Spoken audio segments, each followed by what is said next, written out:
নতুন করে পাবো বলে শিরোনামকে সামনে রেখে অন্যতম সাংস্কৃতিক ব্যক্তিত্ব সঞ্জিদা খাতুনের স্মরণ সভা আয়োজিত হয়েছে।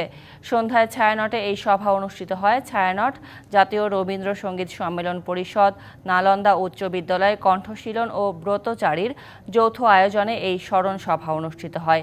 রবীন্দ্রসঙ্গীত, নজরুল সঙ্গীত, সম্মিলিত নাচ ও গানের মাধ্যমে ছায়ানটের অন্যতম প্রতিষ্ঠাতা সঞ্জিদা খাতুনকে স্মরণ করেন সবাই। স্মরণ সভার সভাপতিত্ব করেন ছায়ানটের সভাপতি ডাক্তার সরওয়ার আলী। সঞ্জিদা খাতুনকে স্মরণ করে তিনি বলেন, নতুন করে পাবো জেনেই বাংলাদেশের সংস্কৃতিতে তার অসামান্য অবদানের প্রতি আমরা চিরকৃতজ্ঞ।